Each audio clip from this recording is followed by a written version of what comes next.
Hello, my name is Zane Giroux, and I want to talk to you today about the leader-member exchange theory, and more specifically, how it has an impact on fishing vessels in Alaska uh, with this rugged lifestyle that they live, where the in-groups and the out-groups kind of intermingle, and how the leader-member exchange fits into all of that. So, what is the leader-member exchange theory? Leader-member exchange theory focuses on the relationships between leaders and individual team members. In other words, it focuses on the relationships built between in-groups and out-groups. So, according to Stark, he says, the fact that an out-group exists enhances the loyalty that in-group members have for each other and brings more attention to the characteristics that differentiate the in-group from the out-group. The fact that the mere existence of an outgroup plays a significant role in unifying an in-group. So what does this essentially mean? This means that because there is a group that can be somewhat pushed aside and kind of looked down upon, the in-group, the people who are looked towards by leadership to be that role of leadership and the face of the company, or in this case, the person that's continuously doing what needs to be done without questions asked and is going above and beyond in a fishing vessel sense, that is the in-group. And another way to kind of think about this is when there's conflicts around the world, or just a conflict in a casual setting, there is a easy way to make one group of people unify from another, and that's by dehumanizing them or making them less than. And I'm not saying that's exactly what the leader-member exchange theory is. I'm just saying it's a similarity that I saw. So the relationship within these in-groups and out-groups is based on trust and respect. So in order to get into the in-group, you have to show a certain level of trust where the person wants to bring you into the in-group and really just train you and make sure that you can do what you're going to do and live up to the expectations that they have. So that develops through trust, and then a mutual respect is gained between you and the leader to where you remain in the in-group and continue to be part of that and try not to slide into the out-group. So what are some benefits of the leader-member exchange theory on fishing vessels? So with this graph I put on the slide here, I wanted to kind of go through the stages of development of the leader-member exchange theory, because I think that's very important to understanding how it can be a benefit. So we start with the differentiation of groups. So what that essentially means is, back onto the in-groups and out-groups, there is a difference in what a person's doing in these different roles. Some people are, in this context, on the slime line, which is typically you're not fishing, you're just cutting up fish, gutting them. It's dirty work. Nobody wants to be on the slime line. And then that leads into what I said earlier about the leader-member exchange. But then you go into leadership making. And it's where the in-group is starting to elevate themselves. They want to create a group of leaders who can help bring in more people from the out-group. You don't want a team that's all of people from the out-group. That's not beneficial for anybody on the vessel. So within bringing more people in, you enhance your team-making ability, and your team as a group becomes more cohesive and effective.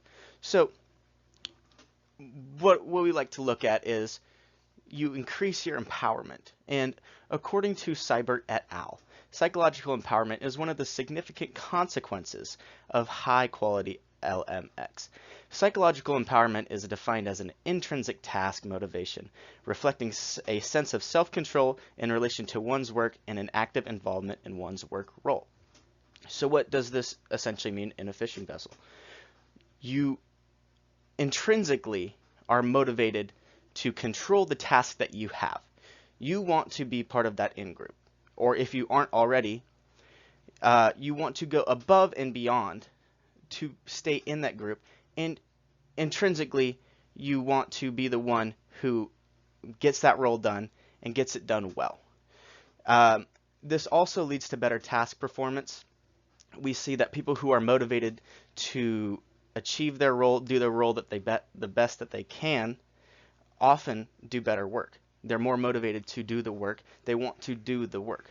It enhances their ability, their motivation, and it also is reflective on the group because if you see one person really motivated to go and do something, you want to do that as well. I also wanted to mention the limitations of leader-member exchange theory, which can be characterized by dysfunctional leader-member exchange, where conditions are perceived to be unfair to people in the outgroup due to leaders' inaccurate assessments of group members. So, according to Rosehan et al., this inaccurate assessment has the potential to create a sense of unfairness and subsequently undermines the group morale, cohesiveness, and performance. So, because of these outgroups and in-groups, if it's done ineffectively, where there's no possibility for a person in the outgroup to get into the in-group, it creates this perception of unfairness, and it allows people to believe that they're doing more than others when they're receiving less credit or some other instance of that. So what can we do to help fix this? We can do crew meetings where people can go and voice their concerns and have a opportunity to talk to the captain, which also leads into open channels of communication with the captain so that people have the opportunity to voice their concerns and say, hey, I don't feel like I'm being represented. I feel like I'm, at the very bottom of this totem pole and I want to be up towards the top. What can I do to do that? That helps build someone and bring them into the in-group. And another thing that could help is rotations of tasks. If someone is doing the same thing over and over and over again, they're going to feel like that's all they're good for. If you allow them to go and do something else, it can often help boost their morale and allow them to feel that they're not just a one-trick pony.